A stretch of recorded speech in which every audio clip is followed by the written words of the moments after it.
just for starters, tell us a little bit about yourself. So, I am a photographer in Tokyo. That's kind of the first time I've ever properly said that because I didn't study or do anything to do with photography. I came into it much later in my life. But I'm working as a photographer in Tokyo at the moment for a magazine.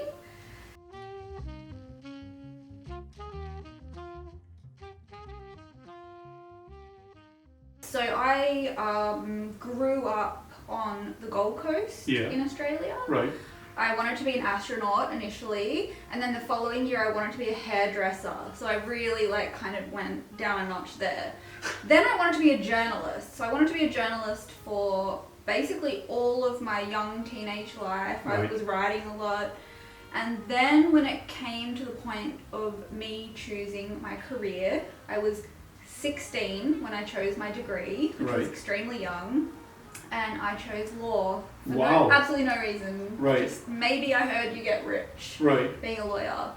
Then once I graduated, I moved to Melbourne and to become this big corporate. To become a big litigation lawyer, become really rich, wear my power suits and work in a big glass office. And I ended up working in dispute resolution at a bank. Wow. For about 4 years. Right. Then at 27 years old, I had a massive existential crisis. Right. And I quit everything and I moved to Japan. You quit everything? I just quit everything. I told my parents, I'm quitting law. I don't know what I want to do with my life. I just know I don't want to do this. And they said, you've just spent 6 years and $50,000 studying law. Why? And why Japan? And I have no idea. I had no answer for them. I just felt... But so when you were a journalist, when you were you were not interested in anime, you didn't have any sort of Japan thing that was going on? No. Nothing. Zero. No interest in Japan. Wow. Just one day. One day. Just, I need to go to Tokyo. You need to go to Tokyo. Yeah. Yeah, and then I just decided to move to Japan. I applied for a job teaching kids and I got it. So you went here, you got a one-way ticket or that type of thing? Yeah, so actually I told my husband, so my husband and I had just got married. No, sorry, we hadn't got married yet. I floated the idea of moving to Japan and he was down with it. He's the best, most supportive husband of all time. Wow. We got married and we got a working holiday visa in Japan. Right. So the photography, right? So talk to me a little bit about your genesis. Yeah. How your eyes, became absolutely key.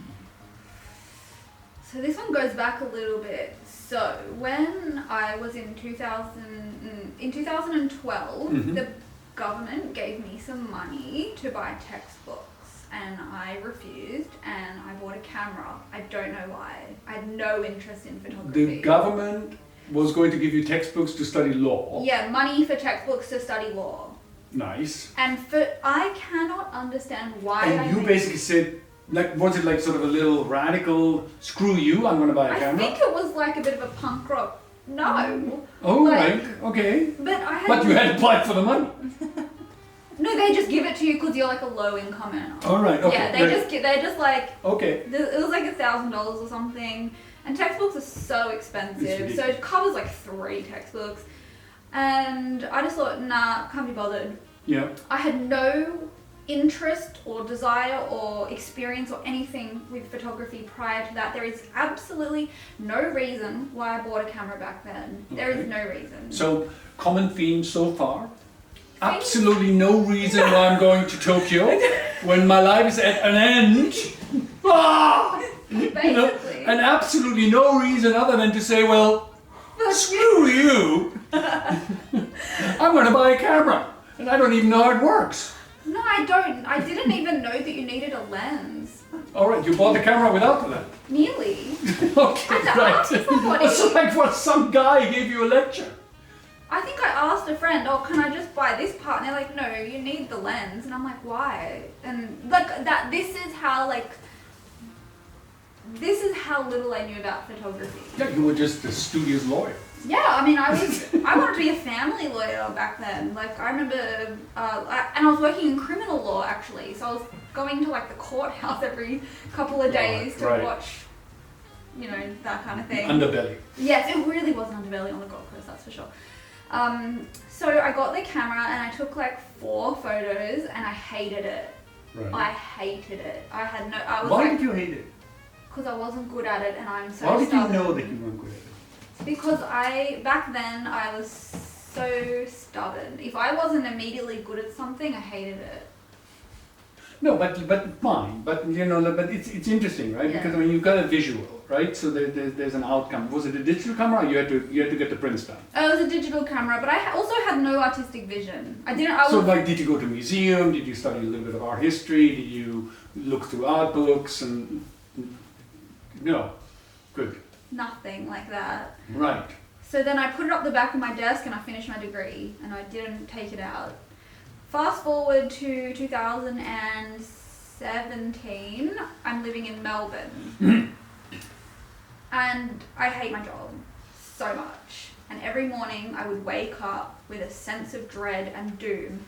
But my apartment in Melbourne had the most stunning view over the city. And every morning, these hot air balloons would go over the city. And some mornings, the sunrise was so colourful, it genuinely looked like a rainbow. Wait, there's hot air balloons over Melbourne. going over the city of Melbourne. Yeah. Right? And the photography side, so you had the camera sitting buried in your desk while the glorious sunrise comes and the glorious little balloon guys show up. Yeah, so I started taking photos on my iPhone and then I was like, oh, I have a camera. I should try learning on that. Right.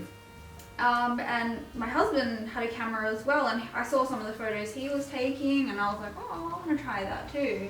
So I started taking photos of the hot air balloons and the sunset and then I would just edit it on my phone before going to work. And then I started using my camera more, taking it to the gardens, taking photos of flowers. Right. Then I started taking photos of my cat. And then when we moved to Japan, I was a bit lonely. And like my husband would go to work and I wasn't working as much. And I was like, what do I do? You know, like I would see Raina sometimes, I don't want to bother her too much. So I started just like Googling places to go and explore, but I felt really weird doing it on my own. So I brought the camera as like a defense mechanism, you know, like I'm doing something. I'm not just like walking around alone. So then I just started walking around taking photos by myself, and then that just started everything basically. Right. So I started just shooting travel stuff, and then I got to a point where people were saying, oh, your photos are really good. And I started practicing on my friends, and I did portraits, and then I started getting booked for portrait sessions. And this all happened within kind of like a 9-month period. Right. It was very fast. Right. Then I moved back to Melbourne. Yeah.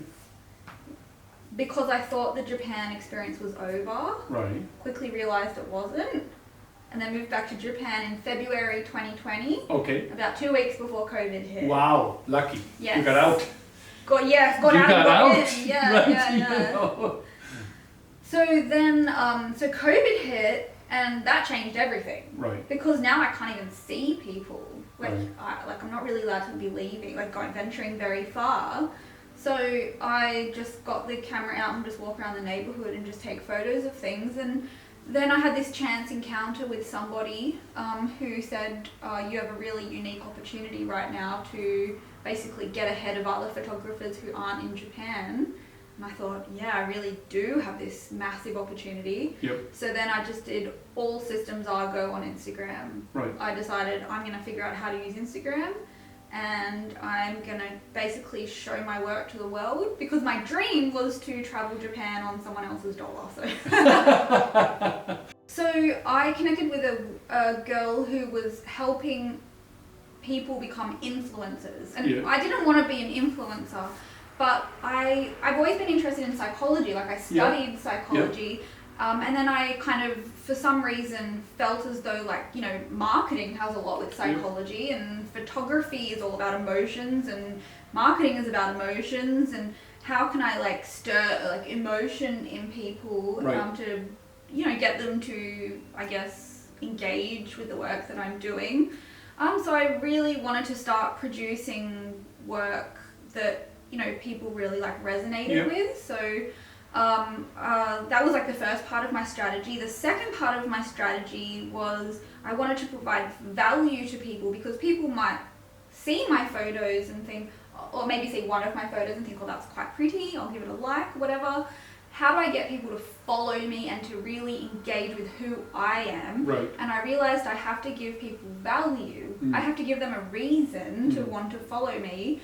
So the reason that I gave people was I started doing mini tutorials on how to use your camera in manual mode. Right.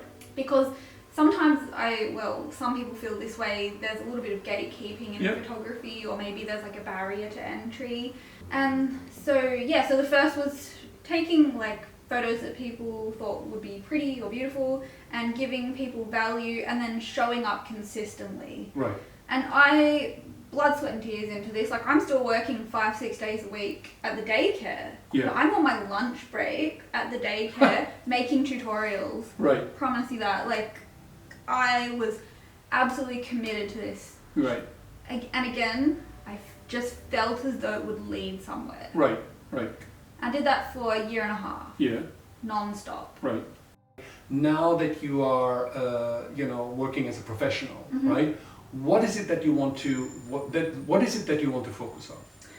So I'm starting this job at the magazine has been huge in terms of learning new ways of shooting. So basically, like, I work for a magazine here in Tokyo, and on any given day I can do every style of photography, and I need to nail it. So portraits, travel, interior, architecture, food. I took photos of salad the other day, babies, and I'm doing video as well. So I'm learning how to be multifaceted and how to adapt to a new shooting situation immediately. Yeah. As a professional photographer, that you actually have to learn a new skill, which is to adapt to, the aesthetics that the clients want. Exactly, right? Yeah. Do you feel that you give up? Sort of your own sense of aesthetic, or you're still overwhelmed by it, or overjoyed with all the new challenges?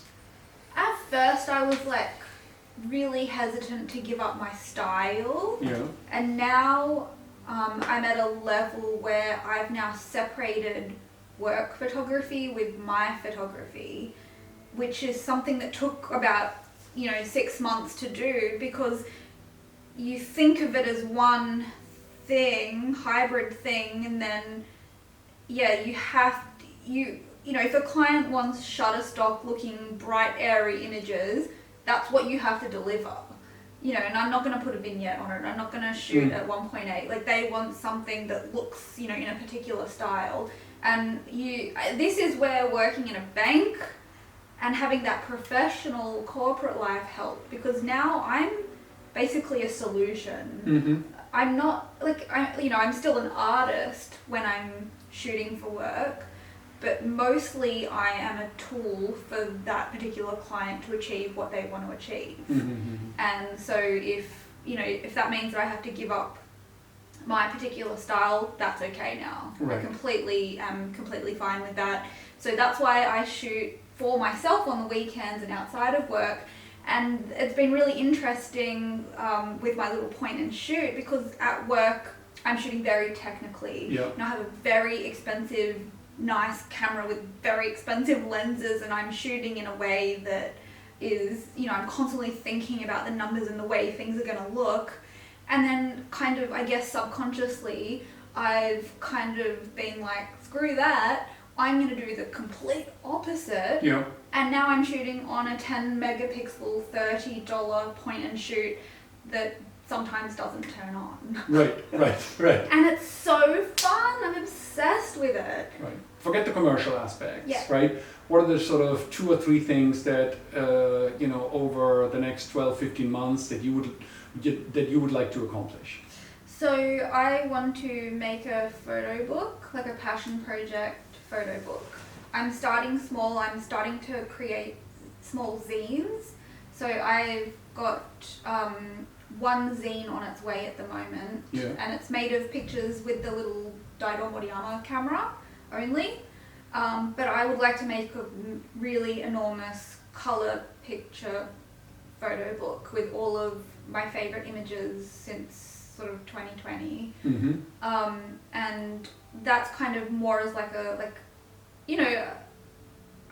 want to try and remember my life through this book. This is like a book that I'm writing for, designing for myself to try and encapsulate these past few years of my life and the way that I see the world and the way that Japan has changed me as a person. And I'm really lucky that I have people who want to buy that eventually, but I've just been so busy lately that I'm still in like the conceptualization stage. How do you do? You crowdfunding it, or you're I'm thinking going via a about publisher, or? I'm thinking crowdfunding. Yeah, I'm not sure. Yeah, or just like bankrolling it myself. Yeah, I'm not too sure yet, but I'm starting to put the pictures together and try. Today I was looking up how I want to design the front cover, because once I get the front cover, then I'll know where it's going. And then I want to start making documentaries. As in movies? Movies. Okay. Yes. So I have slowly started through my work. I'm making these small little 8-minute sort of B-roll lifestyle documentaries about people in Tokyo doing cool things in Tokyo. I've only got 4 of them at the moment, but I would really love to continue with that because I feel as though my passion in life is to share stories through, visually, whether through photo or video. When I went to Australia in June, I went to my dad's place. My dad started working on a farm. So he did a similar thing to me. He was a corporate man, existential crisis, now he runs a farm. He has 9 sheep as pets, not for eating, pets. Good. And I went to his farm and it was the most incredible Australiana that I've ever seen. And I fell in love with Australia again.